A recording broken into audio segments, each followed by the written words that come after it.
Salam untuk kita semuanya, berjumpa lagi dengan saya di channel Aritelo Tutorial, tempat kita untuk berbagi informasi seputar informasi pendidikan dan informasi guru, serta informasi lain yang ada hubungannya dengan pendidikan dan guru. Pada pertemuan kali ini, saya menyapa Bapak Ibu honorer tanah air yang selalu setia melaksanakan tugas tanpa mengenal lelah. Saya yakin Bapak Ibu dalam keadaan sehat walafiat.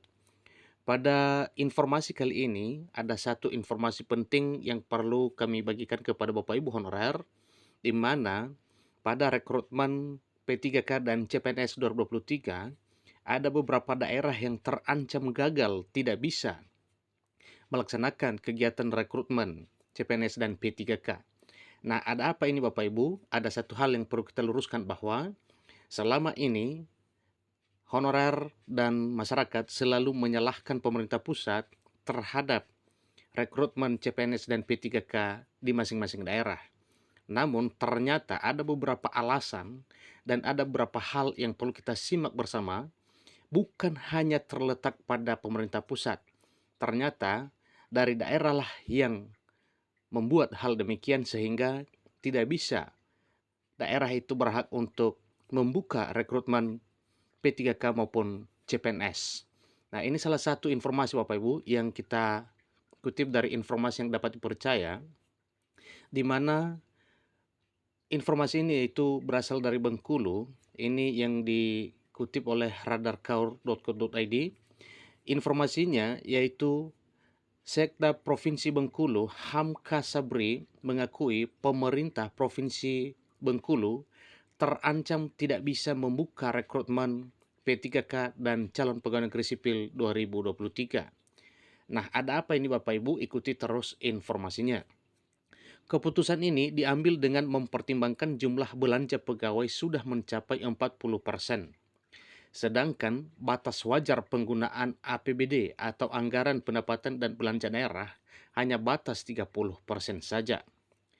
Seleksi calon pegawai negeri sipil dan pegawai pemerintah dengan perjanjian kerja CPNS dan P3K tahun ini nampaknya tidak bisa dilaksanakan karena mempertimbangkan anggaran pendapatan dan belanja daerah Provinsi Bengkulu. Namun akan dilaksanakan apabila ada tambahan dari anggaran pendapatan dan belanja negara atau ada tambahan dari APBN. Ini ujar Hamka Sabri dikutip radarkaur.co.id pada hari Jumat hari ini 17 Maret 2023. Jadi, ambang pelaksanaan calon pegawai negeri sipil atau CPNS dan pegawai pemerintah dan perjanjian kerja atau P3K ini di Provinsi Bengkulu yang rencananya tidak berlangsung berasal dari hasil pengkajian capaian anggaran pendapatan belanja daerah atau APBD. Jadi ini satu ganjalan bagi pemerintah Provinsi Bengkulu dalam hal membuka rencana rekrutmen aparatur sipil negara dengan status calon pegawai negeri sipil, demikian juga dengan status pegawai pemerintah dan perjanjian kerja untuk tahun 2023 ini. Di mana anggaran pendapatan dan belanja daerah Bengkulu untuk CPNS dan P3K tidak memungkinkan solusi lain agar seleksi calon pegawai negeri sipil dan P3K Bengkulu bisa terlaksana jika adanya suntikan dana dari APBN dari negara.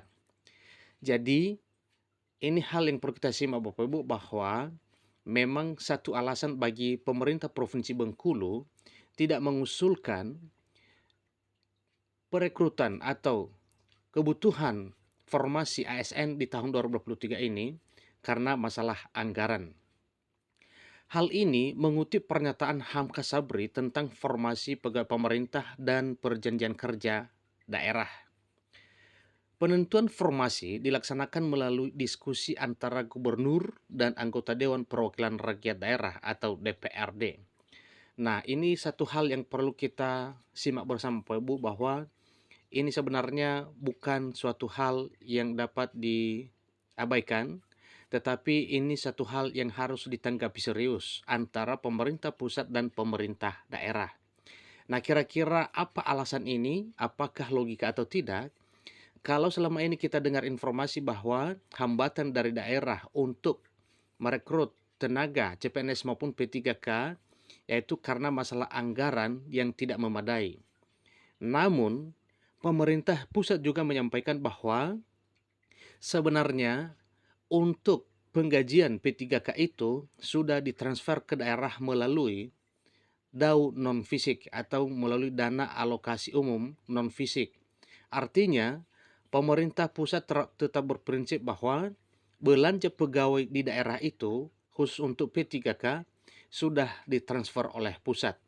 Nah, tentunya letak kesalahannya ini, ya kita tidak bisa pastikan apakah berasal dari daerah atau berasal dari pemerintah pusat.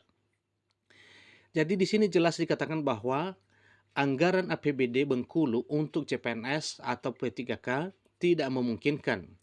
Maka solusi lain agar seleksi CPNS dan P3K Bengkulu bisa terlaksana jika adanya suntikan dana dari anggaran pendapatan dan belanja negara atau dari APBN yang berasal dari negara. Tentunya ini dari pusat maksudnya Bapak Ibu. Jadi hal ini dikutip oleh radar.co.id sesuai dengan pernyataan Hamka Sabri tentang formasi P3K daerah. Karena penentuan formasi dilaksanakan melalui diskusi antara gubernur dan anggota Dewan Perwakilan Rakyat daerah. Sehingga pemerintah Bengkulu tidak bisa membuka seleksi calon pegawai negeri sipil dan pegawai pemerintah dengan perjanjian kerja 2023. Sedangkan seleksi CPNS dan P3K 2023 dibuka pada Juni 2023 atau pertengahan tahun ini.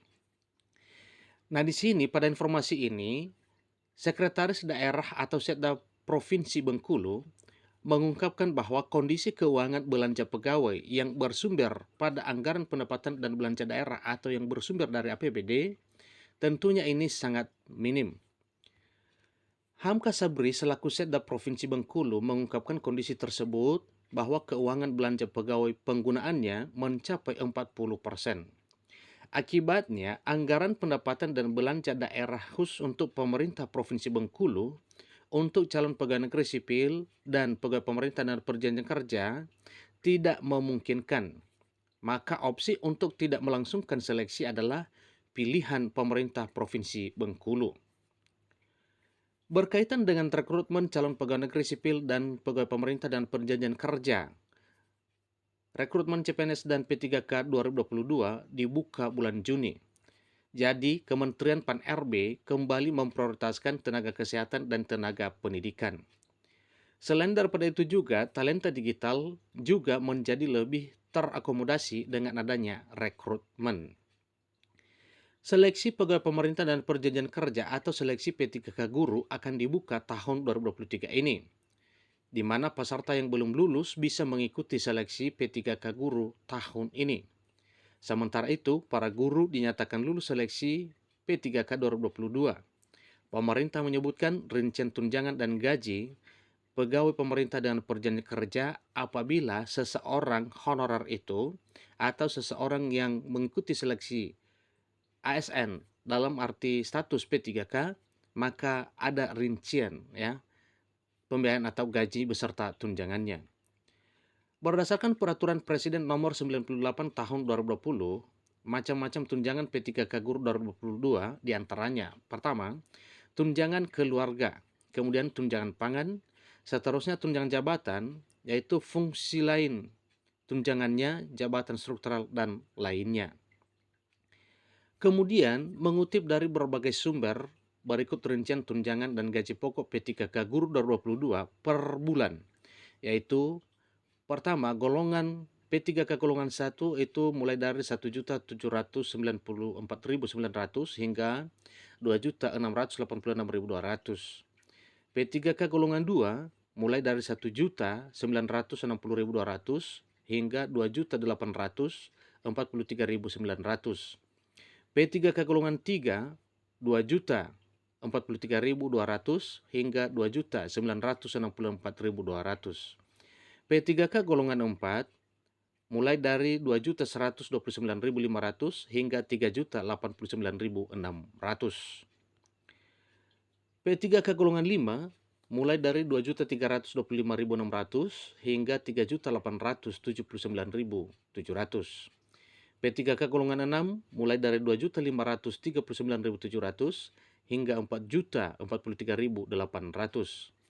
P3K golongan 7 mulai dari 2.647.200 hingga 4.214.900. P3K golongan 8 mulai dari 2.759.100 hingga 4.393.100. P3K golongan 9 yaitu setara golongan 3A PNS atau sarjana, yaitu mulai dari 2.966.500 hingga 4.872.000. P3K golongan 10 mulai dari 3.091.900 hingga 5.078.000. P3K golongan 11 mulai dari 3.220.700 hingga 5.292.800. Golongan 12 3.359.000 hingga 5.516.800. P3K golongan 13 mulai dari 3.501.100 rupiah hingga 5.750.100. P3K golongan 14 mulai dari 3.649.200 hingga 5.993.300. P3K golongan 15 mulai dari 3.803.500 rupiah hingga 6.246.900. P3K golongan 16 mulai dari 3.964.500 hingga 6.511.100. P3K golongan 17 mulai dari 4.132.200 hingga 6.782.500. Jadi inilah informasi Bapak Ibu terkait dengan ada apa pemerintah Provinsi Bengkulu tidak membuka penerimaan rekrutmen CPNS dan P3K di tahun 2023 ini karena pemerintah daerah merasa terbeban dengan anggaran yang mana sesuai dengan pernyataannya bahwa sudah 40% penggunaan dana untuk keuangan belanja pegawai, sementara yang seyogianya hanya bisa berkenan 30%. Seterusnya kemungkinan ini ada satu hal yang perlu disampaikan oleh pemerintah pusat melalui Menpan RB dan BKN terkait dengan tidak diusulkannya kebutuhan ASN 2023 khusus bagi pemerintah provinsi dan daerah kabupaten kota yang tidak mengusulkan formasi di tahun 2023 ini. Demikian juga dengan rincian gajinya beserta tunjangan apabila seseorang atau honorer berhasil lulus seleksi P3K. Itulah informasi terkini terkait dengan rekrutmen CPNS dan P3K dari salah satu daerah yaitu dari pemerintah Provinsi Bengkulu. Demikian informasinya, sampai ketemu pada video berikutnya. Kurang lebih dalam penyampaian saya dimaklumi, sampai ketemu pada video berikutnya. Terima kasih.